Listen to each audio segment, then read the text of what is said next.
What are your thoughts on like the European model or like England that doesn't have firearms for their officers?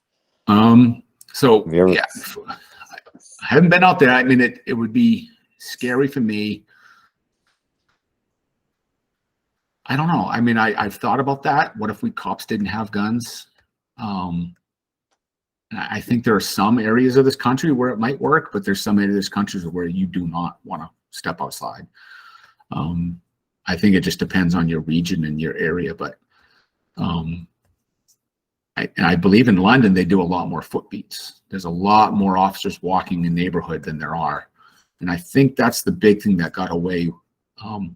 One of the many different trainings I did where they talk about when they got rid of footbeats and put cops in cars, that's really the disconnect.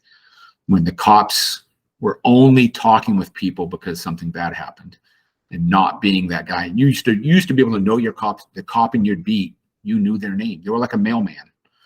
And when cops were walking neighborhoods and talking with people and doing more than just going to calls for service. And I think that's really the disconnect is we need cops to get out of the patrol car and meet with their community.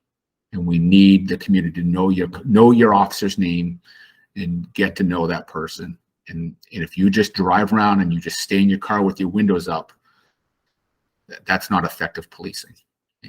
And we need more cops to park your car. Old Orchard Beach was good with that. They would tell us to park your car. We were almost mandated, park your car and go for a walk. Well, there's stretches you can't drive down. Right. the strip during the summer.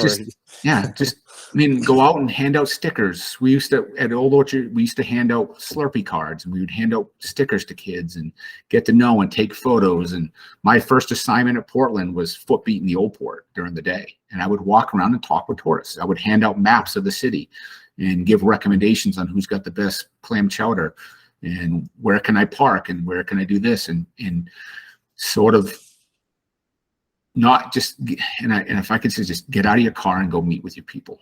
And I think that's what there's a real big disconnect of cops that are, for whatever reason, I don't know why, maybe there's a legitimate reason. I haven't worked in those cities. Maybe there's a reason why that neighborhood in that area. I've been to Seattle. And I think I know why Seattle doesn't do it, because that's a completely different ball of wax. It's weird.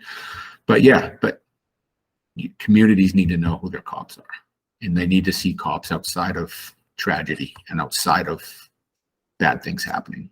And I think that's when the real change happened, is when they got rid of the foot patrols and they put cops in cars, and cops are driving around with the windows up and not interacting.